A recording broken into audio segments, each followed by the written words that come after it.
merge upgrade, where Ethereum blockchain will fully switch its consensus mechanism from proof of work to proof of stake, is on the horizon. Many curious cats are looking for information on the transition process. So Ethereum cat herders bring the Merge Special Series. Welcome to PEEPanEIP episode 73. I'm your host Pooja Ranjan, and with me today is a very talented Ethereum developer, Mikhail Kalinin. Mikhail is a co-author for 2 Merge EIPs and core contributor of execution engine specs. About a year ago, we had him here on the show for the first time to explain the first proposal for the merge, that is EIP 3675, upgrading consensus to proof of stake. And in early January this year, he shared about EIP 4399. These 2 proposals will be deployed on Ethereum mainnet with merge upgrade in a few months. We are excited to have Mikhail joining us and talk about the merge transition process. I'm looking forward to what he has got to share. So without further ado, over to you, Mikhail. Thanks a lot for this introduction. Happy to be here again. Yeah, my name is Mikhail. I'm a research engineer in consensus R&D, working on TheMerge. TheMerge is like my main focus. It's been for 2 years already. I'm very excited to be here. And today we will talk about the merge transition. We will focus on the merge transition part. Yeah, we have this Bellatrix Paris terminal total difficulty TTD override and other scary words. We'll try to put them into some context that will be simple to understand and how they are interrelated to each other. Then we'll stop for a bit for questions.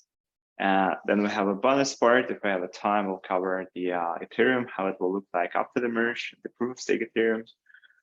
So that's the plan for today, a no-brainer plan. So let's get started. Yeah, we're starting with the merge transition part. So before diving into the merge transition, it makes a lot of sense to say a few words about the Ethereum today. How does it look like? And as we know, we have the well-known the mainnet. The mainnet is basically the Ethereum mainnet is basically the execution layer chain secured by the proof of work consensus mechanism. So we have this new term here, the execution layer chain. It's very important to have this term alongside the other term, the consensus layer chain, to reason about the merge. So we have the execution layer chain secured by the proof of work mechanism. And on the other side, we have another chain, which is called the beacon chain, which is basically the consensus layer chain for the new Ethereum, for the Ethereum after the merge. So this chain is the proof of stake consensus. It represents the proof of stake consensus, a novel consensus mechanism that will be used post-merge. And the merge basically is the hot swapping of the consensus mechanism from proof of work to proof of stake, which will bring these 2 chains together. As we are having a deal with the 2 chains, there are 2 hard forks, basically hard forks on each of these chains to be happen to make the transition to the proof of stake. So the names of these 2 hard forks are Bellatrix, which is the consensus layer chain upgrade, and the Paris, which is the execution layer chain upgrade. And the Bellatrix follows the beacon chain hard fork naming notation, which is the name of the star, and the stars, names of the stars are used for the beacon chain hard forks. Paris is the name of the city, obviously, and it follows the mainnet fork names notation. So that's the distinction between the 2. And the order of these hard forks in the context of the merge transition does matter. We will speak about it in the next slide. And so the first one that is about to happen. The first one that is coming is the Bellatrix upgrade. So we will speak about Bellatrix by now. So this Bellatrix is the consensus layer upgrade that basically prepares the beacon chain for the merge. Before, I think it makes sense to say a couple of words how the consensus layer upgrades are happening, how the beacon chain hard forks are happening. Yeah, and for the people who are familiar with the mainnet, you know that the hard forks are triggered by reaching the certain block number. But on the beacon chain, there are no notion of block numbers. There are slots because the beacon chain is a time-sensitive system and it has its logical clock, which are tightly coupled to the real clock. And yeah, the slots are basically the atomic measure of the beacon chain time, and beacon chain hard forks are happening upon reaching the hard fork epoch. Epoch is like a span of slots. So, and in that regard, the upgrades on the consensus layer side on the beacon chain are highly deterministic.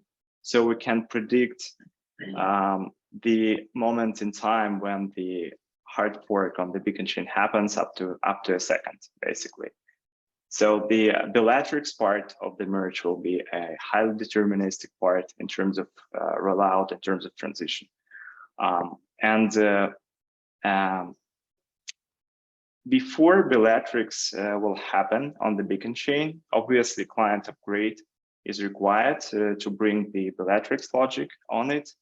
But it's worth mentioning here that it might seem that the only consensus layer clients, beacon chain clients, needs to be updated because this is the consensus layer update, but it's not that right. And to the Bellatrix compatible Ethereum client looks like the combination of the beacon chain clients and the execution layer clients, which are the clients that are running currently on the mainnet, but they are modified to adhere to the new consensus rules and be driven by the beacon chain clients. So before Bellatrix, this upgrade happens. Every node is upgraded and is represented by the two parts, the consensus layer part and the execution part. And they communicate via Engine API protocol that is exposed by the execution layer side. They say Engine API basically is an interface for the consensus layer client to lead and to update the execution layer side. So it's like the communication is directed by the consensus layer. And before Bellatrix, this upgrade happens, and it is required to have the execution layer part also upgraded, because right after Bellatrix epoch hits, the consensus layer client starts to actively monitor the execution layer chain for so-called terminal total difficulty event. We will cover these events in the upcoming slides. So this is why it matters that the upgrade of nodes happens to the upgrade of nodes that will be compatible with the merge happens before Bellatrix. So the what does Bellatrix upgrade contain by itself? When Bellatrix epoch hits, the consensus layer proposers will start to produce the updated beacon blocks. These beacon blocks will contain a placeholder for an execution payload. Actually, they will contain the execution payload structure in the body, but this execution payload will be empty before the merge. So it's a placeholder for basically the execution block that will happen when the network will reach the terminal total difficulty. So there is an upgrade in structure, there is an upgrade in clients. That's basically what Bellatrix is about. yeah, I've been mentioning that CL clients are monitoring the execution layer for the TTD event. TTD stands for terminal total difficulty, but also EL clients do monitor the network for the TTD event. That's happening on both sides of the stack. EL clients do it for its own purpose. I'll cover this later a bit. So what matters here that both CL and EL clients must know the TTD. This is important. Also, what comes with Bellatrix is the optimistic sync support. You probably heard about it. It's a sync approach that is used as merge by all clients. But what matters for transition is that the TTD will be set either before Bellatrix or it may be set after. That we will also cover this later. So yeah, this is about Bellatrix. So the Bellatrix is about to have this block structure upgrade and have this interface to between the consensus layer and execution layer clients inside of one Ethereum client. So yeah, next one is Paris. So Paris is the execution layer client upgrade. It's a hard fork, and it's not a regular proof of work hard fork that happens upon the reaching a certain block height. But it also, as other mainnet hard forks, it includes EIPs. It includes a couple of EIPs. One is the main merge EIP, which is basically the proof of stake consensus upgrade. The other one is planting difficulty with RANDAO and accompanying EIP and accompanying change to the previous one. Unlike all the hard forks that you are familiar with, it's activated, it's triggered upon the reaching a certain amount of total difficulty, which we call the terminal total difficulty. So basically, why we use total difficulty for triggering Paris. This is like the topic for the next slide, but just like let's try to imagine the rollout of like Paris, how it will look like. So we have Bellatrix happened previously. We have covered this part. Now we have the next event that we are expecting for as a part of the merge rollout, as a part of the merge transition. This is basically this terminal total difficulty event. We're expecting that the proof of work chain reached a certain amount of total difficulty, after which basically the execution layer clients stop processing the proof of work chain. The proof of work chain stops. So the terminal total difficulty basically denotes the last proof of work block in the system that we call the terminal proof of work block. And then the proof of stake side, the consensus layer side should chime in and produce the block on top of this terminal proof of work block. And since this is going to be the first proof of stake block in the system, also called a transition block, and this first proof of stake block will have the basically will be a Paris block. So it's basically the execution part of this first proof of stake block will follow these two EIPs, the rules that are stated by these two EIPs. So this is going to be the first Paris block. So it's a little bit tricky. So Paris is activated not on the terminal proof of work block, as it might seem like at the first glance, but it is activated like inside of the first proof of stake block. So yeah, also one important thing here to say that this is the how to say it, beta. It's like less predictable, much less predictable part of the merge than the previous one, than the Bellatrix, because we use the terminal total difficulty, and total difficulty basically is affected by hash power fluctuations in the network. So for Paris, obviously, we would like to set the TTD. We would like to pick the total difficulty value that we are anticipate happens in the future at some point in time. Like say, we would like to have a TTD. We're picking up the TTD that hits in 4 weeks. But what does it mean? It does mean that we are anticipating, that we are predicting that according to our prediction, it will happen 4 weeks after. And here we have like a number of assumptions. If, for instance, the hash power will remain the same, that's the main assumption basically. And yeah, if hash power increases, as we recently see on Bobston, we can see the TTD hits much earlier than expected. Also, if the hash power goes down, we can see that TTD may happen like not in 4 weeks, but in 8 weeks.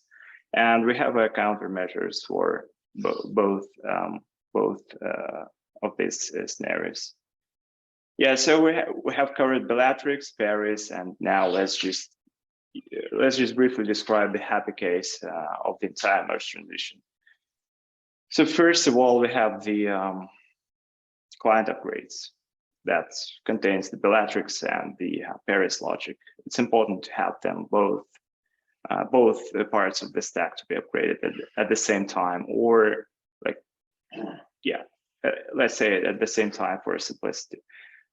So then we're waiting for Bellatrix epoch. It's highly predictable event, so it's like predictable up to a second. We will definitely know when it happens.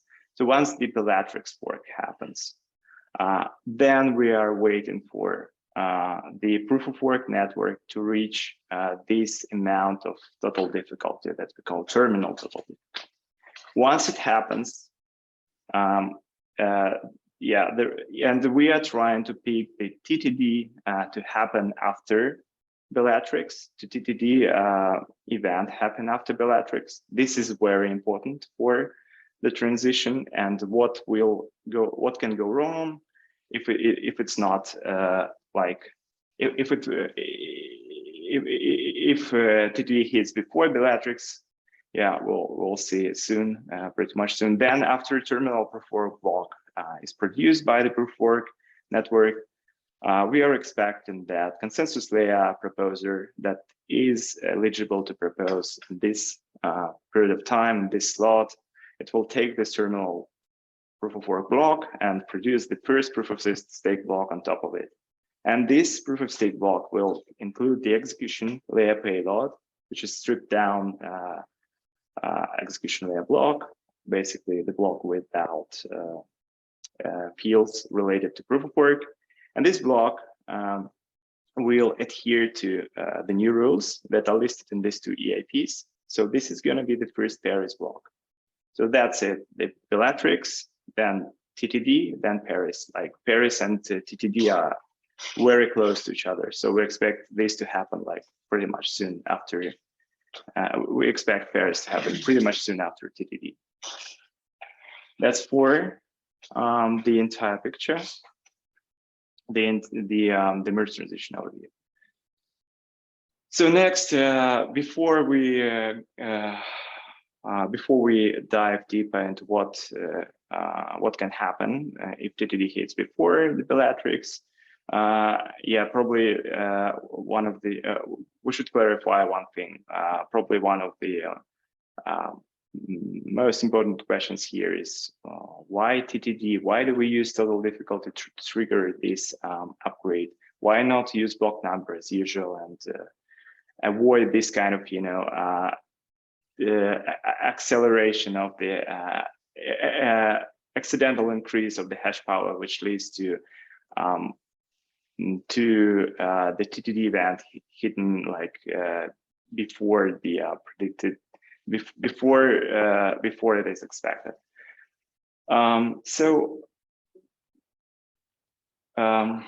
For this context, like to understand why the total difficulty is used for this upgrade, I think it's reasonable. This is my point of view, and I think it's easier to understand it if we take a look.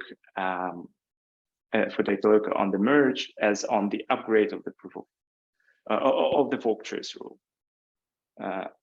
So the merge is an upgrade of the fork choice rule, and what's important when you are upgrading the fork choice rule, I don't think it happens too often in the blockchain world, but anyway, like upgrade, or even we have an upgrade, meaning that we are not making any tiny changes into the fork choice rule, but we are hot swapping the fork choice rule. That's what upgrade means in this context. And for hot swapping the fork choice rule, what you would like to have is you'd like to have like one fork choice rule. You would like to see the canonical chain that is defined according to one fork choice rule. You want to take this canonical chain and start building blocks and start using the new fork choice rule on top of this canonical chain. And in the proof of work network, the canonical chain is the one that is backed by the highest amount of work. The highest amount of work, and this amount of work is represented by the total difficulty. Ethereum and other proof of work blockchains. So the total difficulty is basically a model of the amount of work put into the network. The higher the total difficulty, the higher the amount of work that have been put into this particular chain, and vice versa. So it's not about the block number. So it's not the highest block number total difficulty. It's not the highest block number fork choice rule. It's the total difficulty fork choice rule. And this is why the proof of stake chain should take the heaviest, the proof of work, the chain with the highest total difficulty, the chain that has been built by proof of work consensus mechanism with the highest total difficulty. Take this chain and start building on top of it. That's basically it. And yeah, so this is the only right way to do this upgrade. And what can go wrong if we use like the highest block number? The block number to activate the fork is basically the minority hash power chain. So the chain, like let's say with 10% of hash power that we currently have on the mainnet, can reach the block number, the hard fork block number that we could use if we would use the block number as a trigger for the merge.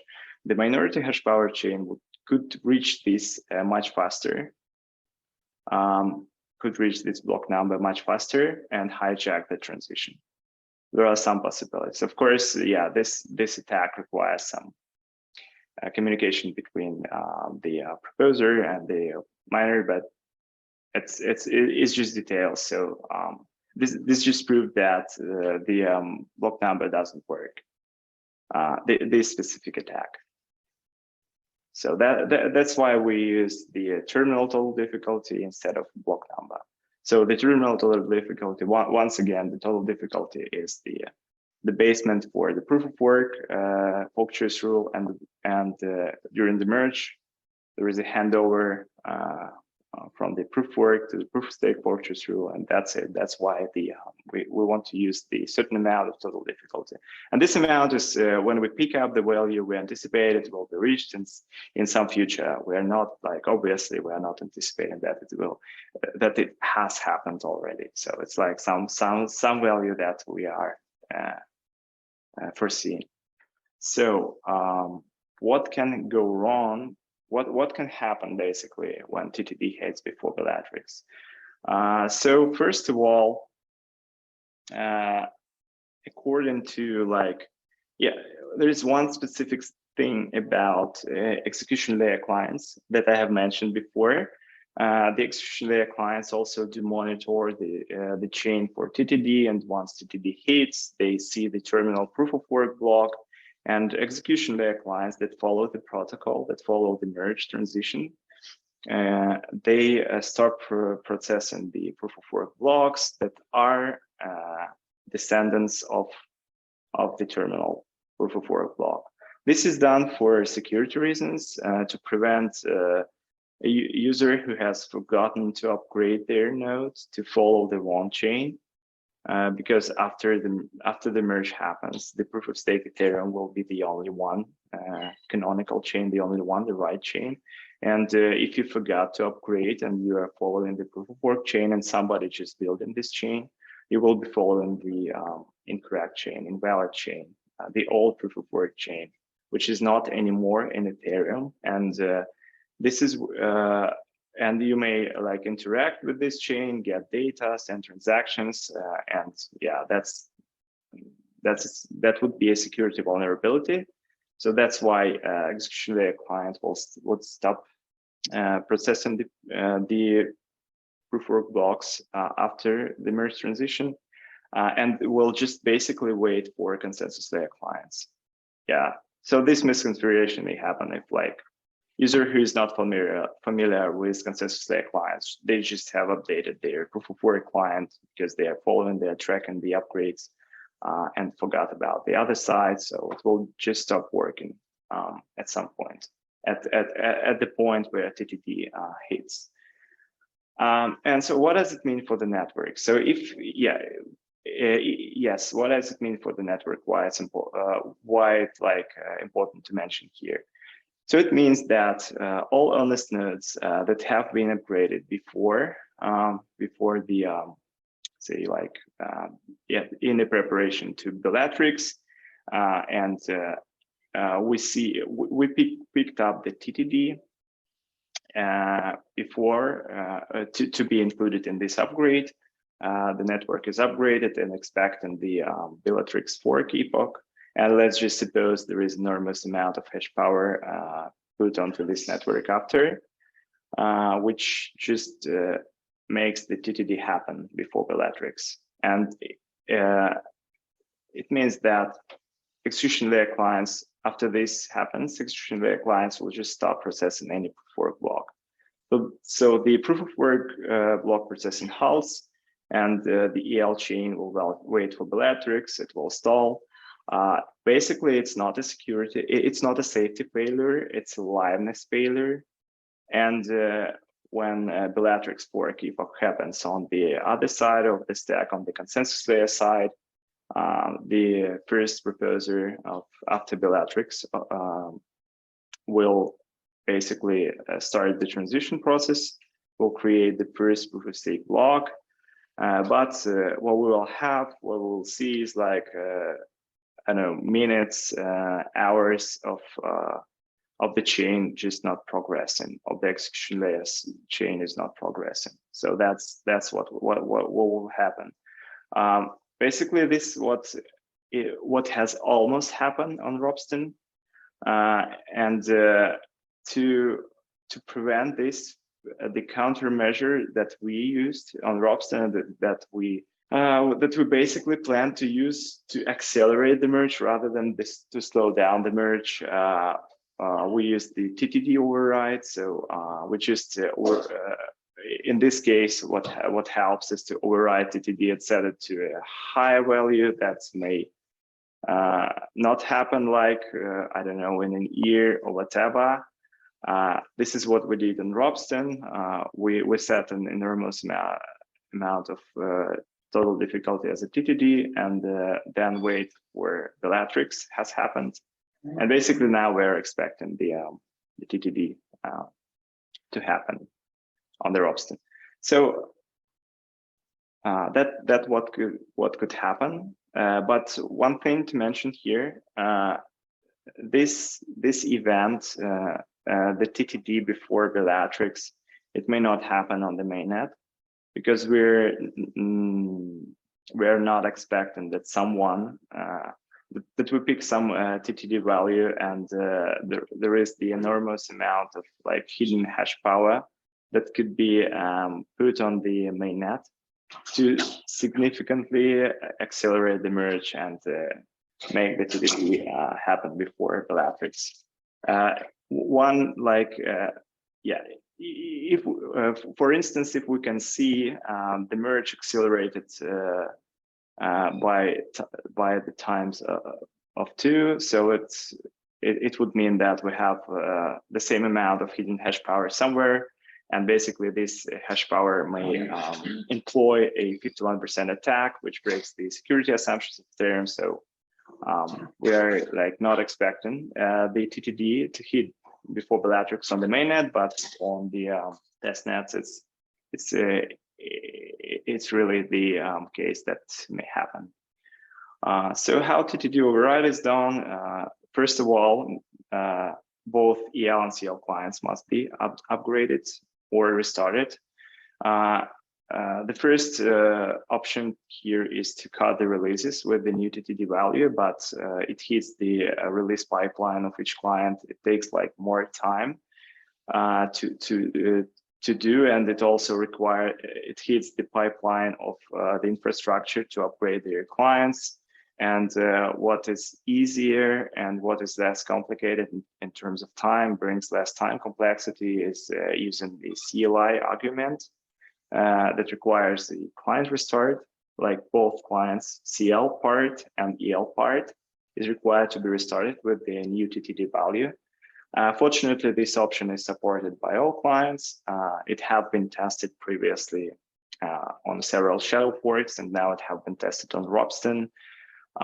There is a cheat sheet by Marius how to override the TTD. It actually used the real value that we are expecting, that we have picked up for our Ropsten now currently, this cheat sheet, but it's really useful to take a look if you're running a client. So this is what you can use to operate to override the TTD when it's needed. Also, it's mentioned in the recent blog post about the Ropsten merge on Ropsten.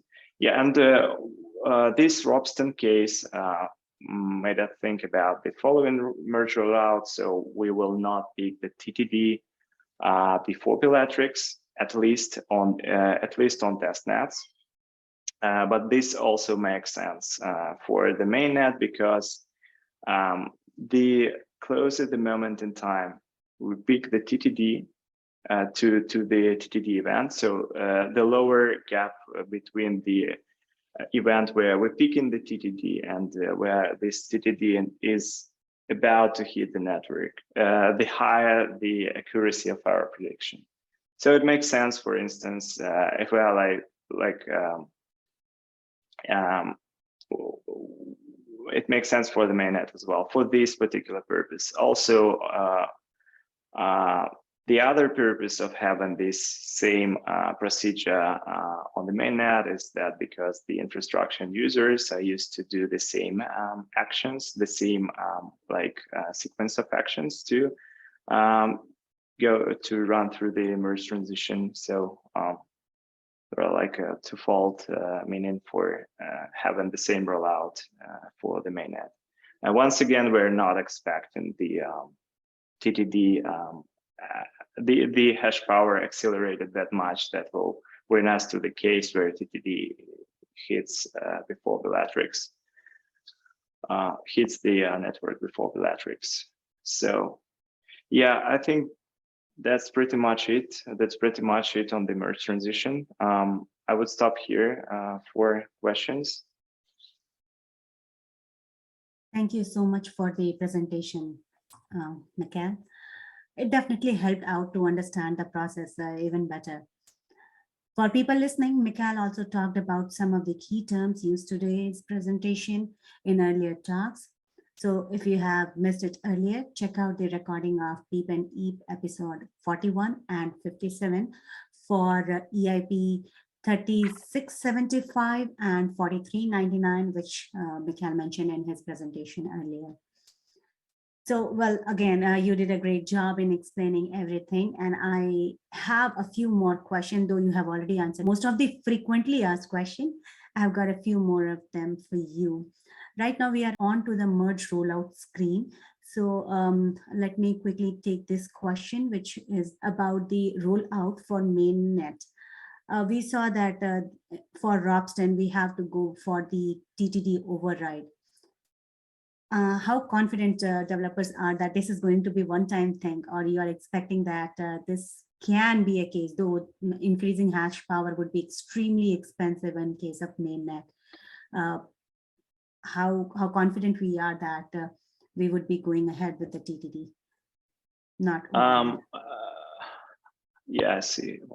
Okay, so TTD override, first of all, it's also used for accelerating the merge, but for like slowing down the merge that we use for Robston, I would say that bringing that much hash power to the mainnet is just impossible, because it would break our assumption on the Ethereum security today. So it's not that, it's not just enormously expensive, it's just impossible. There is not that, there is not that hash power that is lurking somewhere in the internet that can be used to like significantly accelerate the TTD event. Also, yeah, and also we will likely, I don't know, likely or not, but I would say that probably it's not that bad to have like picking up this TTD value after the Bellatrix has already happened on the mainnet. It may increase the period of time during which we are rolling out the merge, so it will increase the timeline, but I think it's like a good thing to do. But yeah, if we pick up the TTD like before Bellatrix, like say, imagine that we are having Bellatrix in a couple of weeks, and the TTD value that we picked is gonna happen like 4 weeks after, so that may work as well. And clients will be released with the support of Bellatrix and Paris and the TTD at the same time, and upgraded at the same time. What can also happen on a mainnet, and why we even developed and invented this mechanism of TTD override, is the case where we have the hash power drop off. It's just significant drop in the hash power that leads to delaying the merge, and say that we were expecting TTD event to happen like in a month or in a couple of weeks, and instead it happens in 2 months and or like 4 weeks. So what we can do here is use TTD override to like reset the TTD value to make it happen, to make the TTD hit, close it in time, and like to manage this. So we can like manage this TTD event from like one side when the merge is about to be slowed down, or from the other side when it's about to be accelerated. I don't know, I personally do not expect significant drop-offs in the hash rate before the merge, but we have this safeguard, who knows what happens. So, and we can really manage the transition, this parameter that we picked up for transition while having this tool. So is it fair statement that whenever the date is announced, developers are trying to make sure that we are reaching merge on that particular date with whatever is needed to be done at the point? Yeah, definitely. So yes, if like merge happens like, I don't know, say 3 days after it's been expected on the mainnet, it's okay. So that's healthy. We will not like use the TTD override to hit the exact to meet the exact date and exact time. Also, taking the nature of like all these mainnet hard forks, it's with the block height is prone to this Poisson process fluctuation.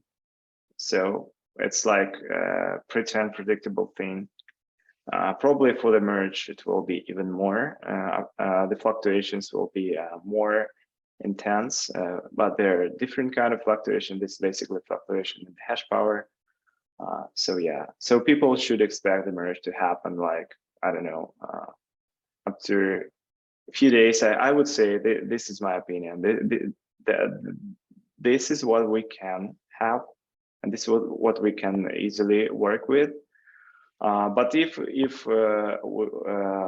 it starts to be a matter of like weeks, then yes, we should expect the override to happen. That is yeah, and yeah, probably by the way, Micah is on the call. Probably he would like to share his opinion on that as well. My opinion is my expectation is mostly the same, though I'm a little more pessimistic in terms of defending against the unforeseen.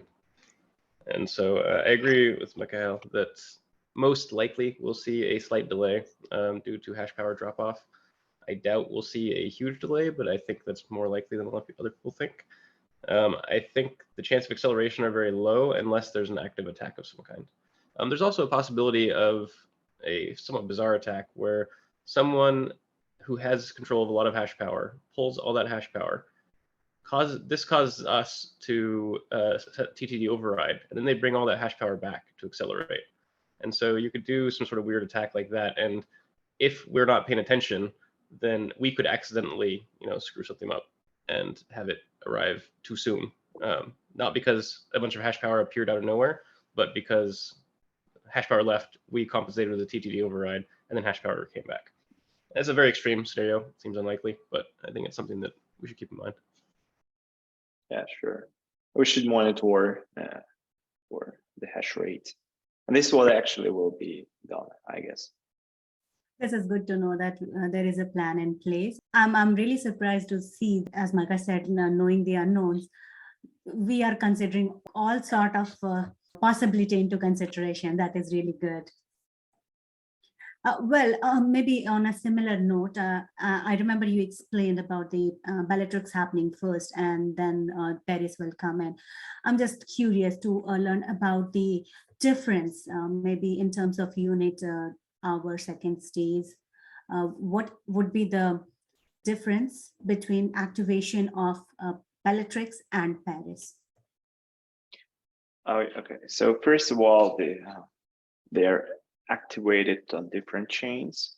The Bellatrix on the beacon chain, the Paris is the execution layer chain upgrade. There are different triggers for these two.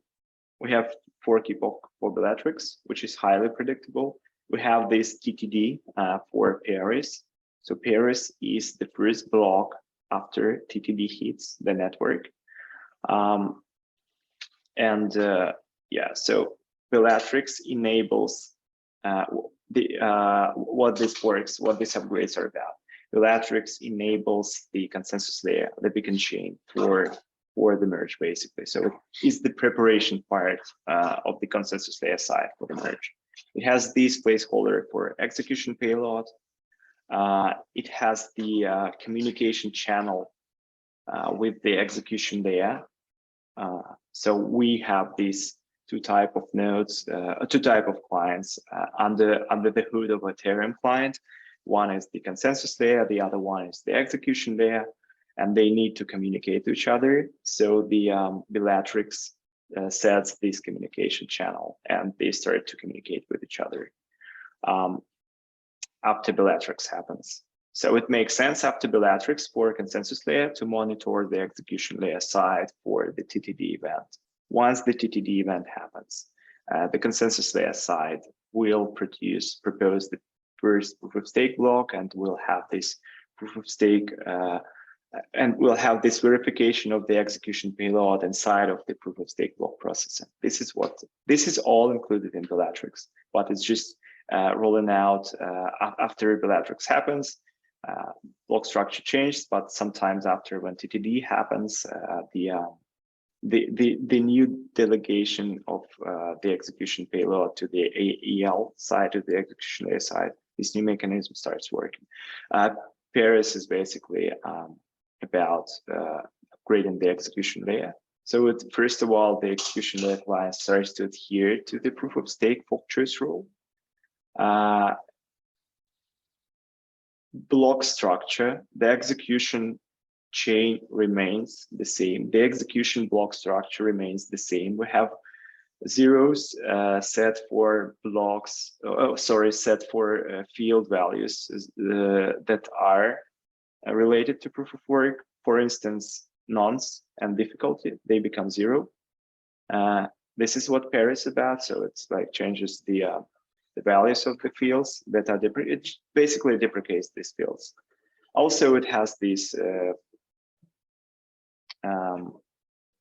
yeah, it has some other things like the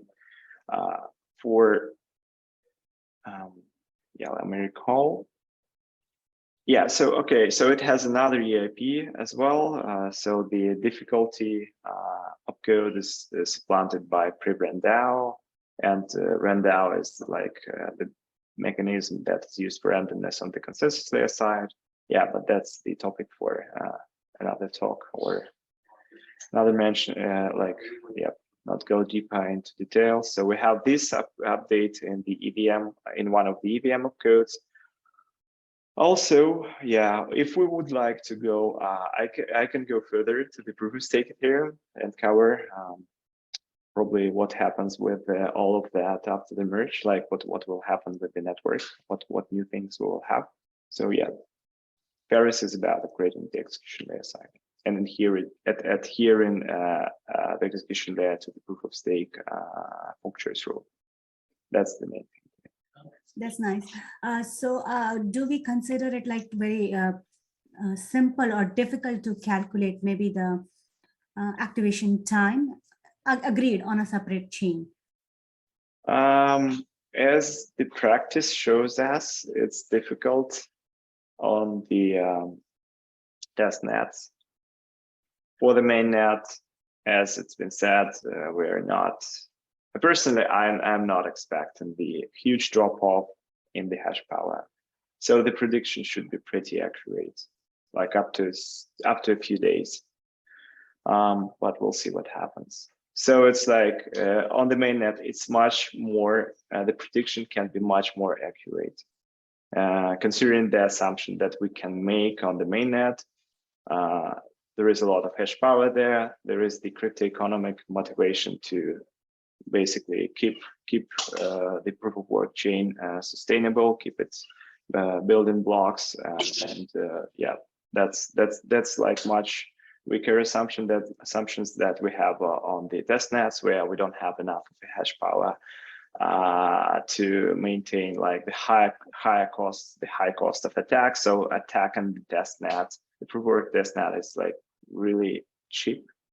And it may happen at any point in time, so which makes the prediction much less accurate. Thank you so much for answering this. We have few more minutes left, so if you would like to go ahead and talk about the proof of stake part. Yeah, sure. So let's just go briefly through the proof of stake, through the nice thing that we'll see on the Ethereum post-merge. So the client, I'll skip this. Okay, so yeah, what's important post-merge, what actually is important pre-merge, and what is an important note and important criteria for those who are picking up their clients for their CL part or EL part, whatever the chain you're used to. So if you're using Beacon Chain and you're a validator, you will be looking for running a node, running the EL client locally, and you will be picking up the EL client software. If you're an EL client user or an EL client infrastructure provider, you will be looking for CL client software for the merge. I would just encourage people to not be lazy and spend time on just not falling back to the default option by just using the majority client. So like, why should I choose anything than go Ethereum? There is a lot of reasons why you would do this. I'm like looking and on all these engineering efforts and on all that happening with the around testing and so forth. There is a bunch of clients really that's, yeah, they're for really good quality, and they are actively working on preparation of the merge, so that you would like to take a look at. We had previous, yeah, so don't be lazy. Do your job here. So yeah, that's not the contribution to your own preference, but that's the contribution to the security of the network. It's really important to not have the client that takes the majority. like two-thirds of the stake. Previously, we had this issue with like Prism, who took the majority, which was the majority client for the beacon chain. Now the situation gets improved, but yeah, it may be improved even more. But on the execution client side, according to the clientdiversity.org, there is still Go Ethereum like as the majority client. So when you will pick up the client for the merge, once again, look at this criteria. This is very important. There is also an interesting effort, which is called the mainnet client by Peter from Go Ethereum. You may take a look as well at the minority project. So it's a multiplexer that allows for running like different EL clients under one CL client. So that may help to that may also help for the client diversity. Running a node, so run a node for a user will not, going briefly what it makes, what it does mean to run a node as a user. So I was like looking at the Lighthouse database profile. So it's like the default mode, they have like yearly disk usage is like 5.7 gigabytes, which is not that bad. Which is like easy with respect to what the EL clients do usually have, what the disk footprint the EL clients usually have. In terms of like networking, there are ways to optimize clients for beacon chain clients for users, like not subscribing to attestations topic at all. So yeah, that's something that client teams will definitely work on. As a validator, you will have to run the execution layer client. This is a must. And at some point in time, those who are not validating the execution payloads will be slashed. We call this mechanism the proof of custody for execution, or simply proof of execution. It's not yet deployed, but it will be coming in some next upgrades. So you must, the validator clients must be validators must be served with like a client that has its beacon side and the execution side to verify the payloads before, and validators do attest to the block. So that's very important for the network security. Yeah, but whether we'll have something interesting like block rewards and MEV post-merge, so that should alleviate their pain. So yeah, proof of work is about to be turned off. That's what we have. That's what the merge about. So nothing to talk about here, basically. Yeah, about post-merge Ethereum will be kind of will become an ultrasound money, the meme by Justin Drake. So why it happens? Because we don't have block rewards anymore. We will not pay to ETH for each block produced by miners, because there will be no proof work. This block rewards just deprecated, goes away. But what not goes away is the transaction priority fees. So they will go to validators after the merge. Validators will have to configure the fee recipient field. This is a part of like node configuration in preparation to merge, and all the priority fees will go to the fee recipient field that is in the execution layer block. So, and validators will can take this priority fees like without waiting for the withdrawal pipeline to be enabled. There is, I think it is very important to mention that there is a huge shift. It's like probably not huge, but just it's a big shift at least in the block confirmations. So we previously used this K block confirmation rule in the proof of work. We currently use it, but in the proof of stake, there are finalized and safe blocks instead of this K block confirmation rule. So instead of like waiting for 32 blocks to confirm a transaction, you will be waiting for your transaction to be included in a finalized block.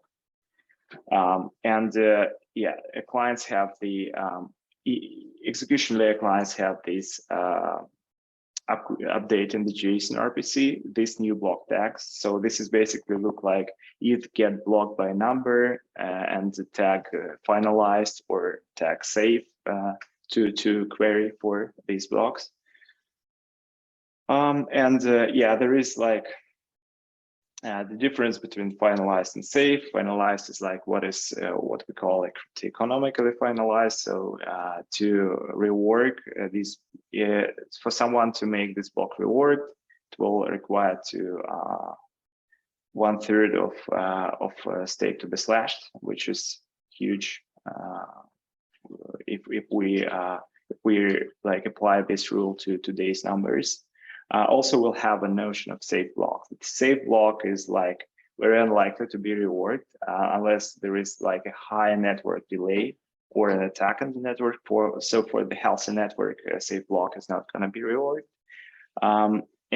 Safe block will be a pointer justified block, which is like one epoch closer to the head of the chain than the finalized one. So this will be post-merge, and then since time, the safe block algorithm will be improved and it will be close to the head. The safe block will be close to the head.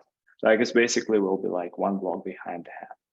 And the latest will point to the head, the latest tag. It's very unsafe to use the head in the post-merge, so it must be used with care. Read about it. So we have this change of the difficulty to RANDAO code. What we also have is like yeah, I will not cover this RANDAO thing that much. There is like a separate session about it. So what else comes along is the stable block times. So we'll have the 12 seconds intervals between block times. To be fair, like there is like a small amount of small number of slots that does not have a block. So it's like 1% of slots doesn't have a block, which will affect, which will move this like 12 seconds block on average to like 12.1, 12.2 seconds per block. So that's also a new property that is nice for the system. So it's like there is like a stable block supply space. Also, transaction fees. It's very important to say that transaction fees are not going to be affected by the merge. Probably,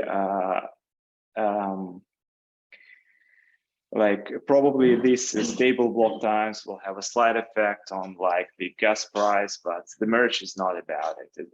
The merge is not about changing the transaction fee. It has no this kind of goal. Yeah, and withdrawals will come in the upgrade next to the merge. So you can read about it. It's called like the work name for the upgrade is Capella. So you can take a look at the consensus specs repository for this specification, for withdrawal specification. Also, the proof of execution that I've mentioned will challenge and slash those validators that are not executing the payload before testing to it. And this will come sometimes in the future. And we will this allows us to get rid of this like honesty assumption on those on the executing the payload before testing to it. Okay, so there are some resources. I also strongly recommend to listen and to check the merge community call number 4 that has recently happened, like last Friday. It was great, great explanation of what needs to be prepared for the merge in terms of infrastructure, in terms of like node upgrades. Also, the hardware requirement and other stuff have been covered during this talk. So that's all I have today. Join the test and the merge efforts. It's never late. So before the merge, anything that you can do, like sending transaction, deploying your application, and giving us the feedback will be very, very valuable. Thanks a lot for your attention. Any questions, probably? Yeah, thank you, Mikhail. Thank you for all this. I have one last question for you. It is about the transition of the merge, and it is especially for the users who would like to join the Ethereum network at this point of time. It would be really unfortunate, but what if a beacon chain validator goes offline for any reason just before the transition? Can the validator get back on the right chain, and also if there are any penalty or slashing proposed for any such incidents? Sure, good question. Actually, if validator is running the up-to-date software, and should the TTD override happen, the validator running his client with the most up-to-date TTD value. This is why it is important to follow all the communication channels and words to be on track with this. If this is like the case, so the software is up to date, then the validator goes back online. It syncs with the beacon chain network, also with the execution layer network, and so once the node is ready, once the node is fully synced, then it starts to serve validator as usual. So nothing bad happens. There will be penalties if validator goes offline, but what can happen today? There will be proof of stake penalties for not making the duties by this validator. So, but no slashing at all, and nothing too bad should happen. Just penalties. Good to know.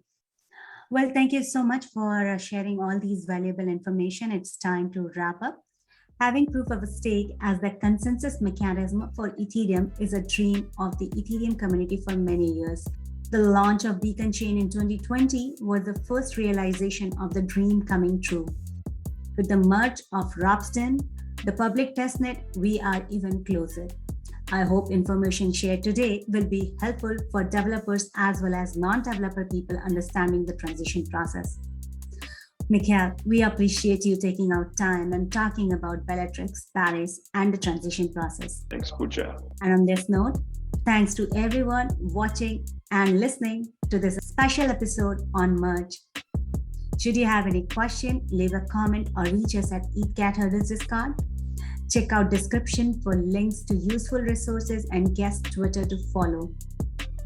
We have got more Merge special talks coming up, so stay tuned and keep sharing your love with Ethereum cat herders. Have a good one.